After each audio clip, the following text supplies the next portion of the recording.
We have our final. Does everybody have the final review packet? If not, I'll get it to you later in this period.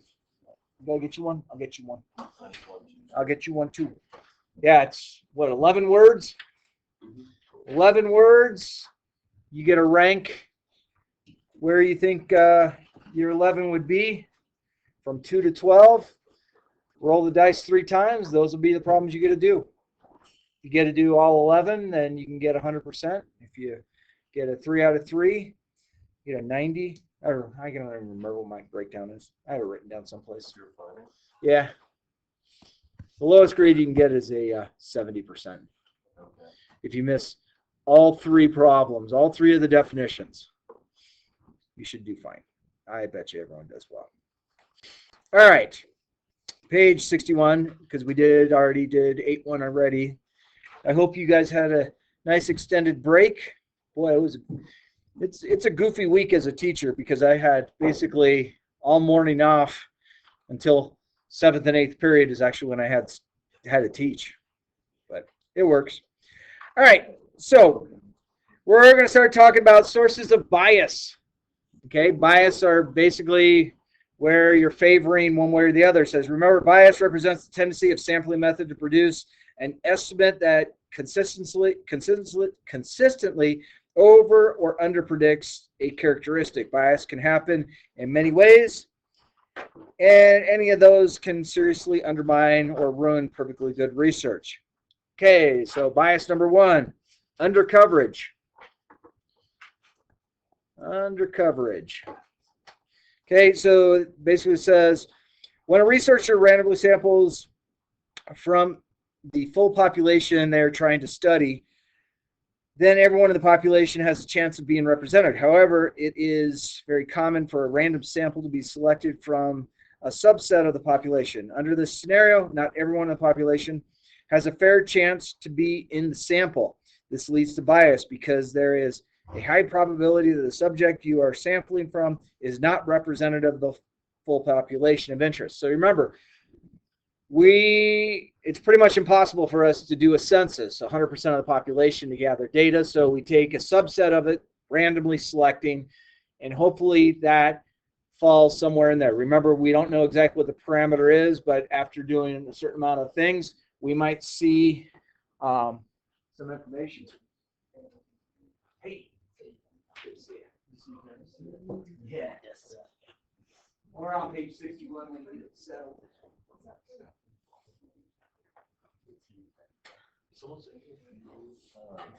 All right, so undercoverage basically says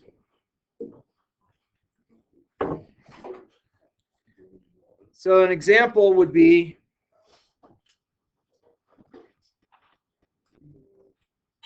we're on page 61, so you get all settled.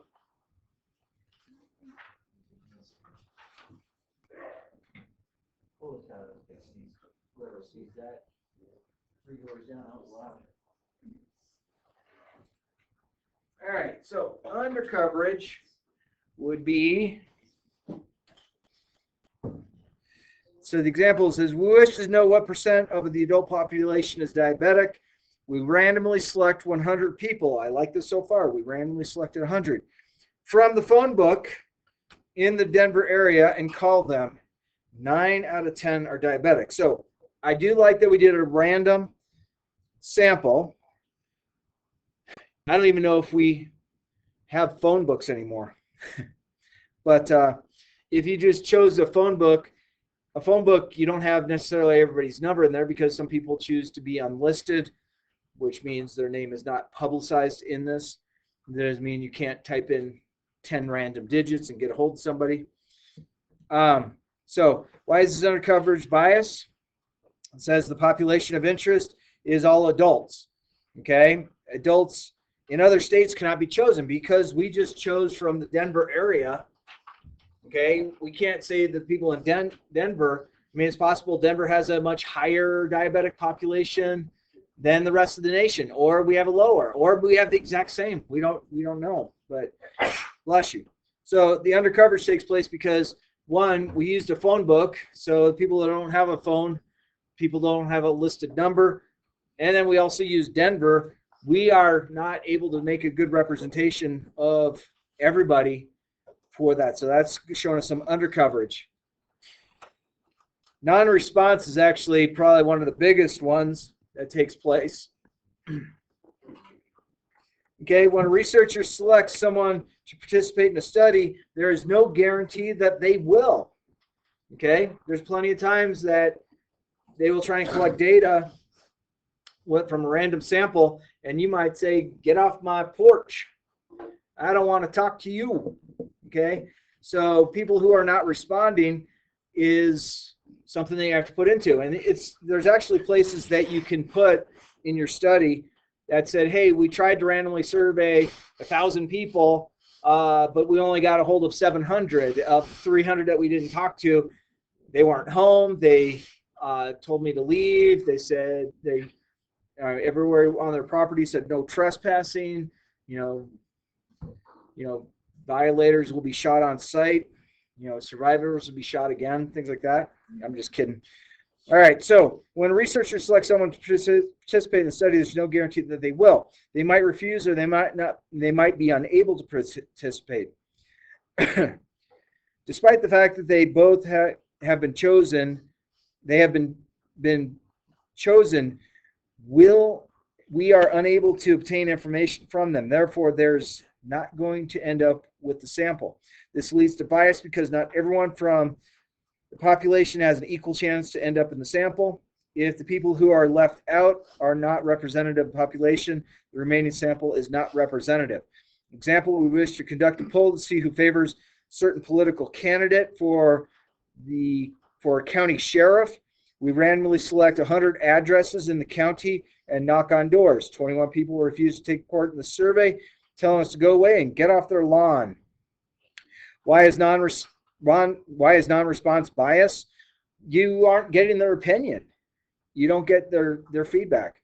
Okay, the population of interest is all voting adults in the county where the election is taking place. Some people are refusing to participate. Therefore, not everyone has a fair chance to be in the sample. The remaining sample will probably not be representative, especially if there's the tendency for people to refuse to favor a certain candidate. Okay, I mean, we just got done, with a political cycle, and it's, there was a whole lot of people that didn't say that they go one way or the other. I will say that the polls were incorrect like crazy. One, people did not want to say who they really were voting for because they felt they might be targeted, and other people might have been, I know that there's times where if someone asks me who I'm going to vote for, if my wife's standing right there, my answer might change. Really? You're going to vote that? You want to vote that all puppies need blah, blah, blah, blah, blah? Yes. Okay, and then you have a response. At times, a researcher can present information, ask questions, or conduct themselves in a way that it actually alters their response. When a researcher is unable to obtain accurate information from the individuals in the sample, then our data will probably not accurately reflect the population, despite the fact that the random sample itself is representative. The responses are not representative. Oh, I have an old homework to hand back to you guys. And as we're going along, for some odd reason, I keep thinking I put someone's grade in, and then you hand me your worksheet back saying, hey, you have a 4 on this, and I have a 0.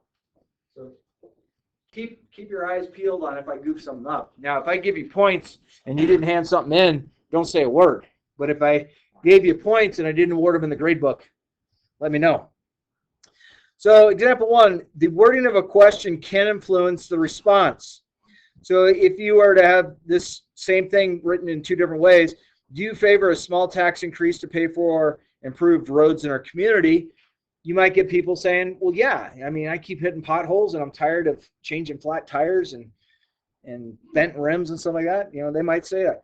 But if you said, do you favor raising taxes on hardworking families to pay for unnecessary road improvements? Well, people will be like, wait a minute. You want to raise my taxes for what? So another example is you have an upbeat, fun person wearing a football jersey at a shopping mall asks you to participate in a survey about whether they support building a new football stadium. Okay, so if you're collecting data that way, and you have that football jersey, they say they want to build a new Broncos stadium. There's some of us that say, why are you building a new stadium? This one's fine. Others are like, oh my gosh, when I go to the football game, the traffic is horrendous. I can't even get a parking spot even though I paid for one. So there's just different things like that. The survey is given out at the end of a training season about successful business practices. Such responses are more likely to be positive because people are generally more upbeat at the end of the such sessions. So all of us teachers, the district sent us out a survey and said, this is an anonymous survey, but please at the beginning of the survey, put your first and last name. Do you think the district got accurate results based on that data collection? Well, I don't want to shoot myself in the foot and say something that all of a sudden Human Resources is saying, hey, Stirrup, you said you didn't like that the district was doing this or that. And it's like, I thought this was anonymous. So, and there's all kinds of ways to sway your population to get stuff. Why is response bias? The response are being influenced by something in the data collection process. We are not obtaining a true representative sample and opinions from our population of interest. So again, if I'm filling out a survey that's anonymous and I'm being watched by the person who's given the survey, then the Hawthorne effect takes into effect. And that's showing you a source of bias because I don't want to put the wrong answer. I don't want someone saying, really, you only put that as a 2? Okay, so there's just definitely things on that. And the last one that we're going to talk about is recall. Okay, you guys ever watch Court TV or like a show that has like a trial in it? What were you doing on March 5th at about 7 o'clock in the morning? I don't know. I don't know what I was doing yesterday at 2 o'clock or 5 o'clock in the morning or 7 o'clock in the morning.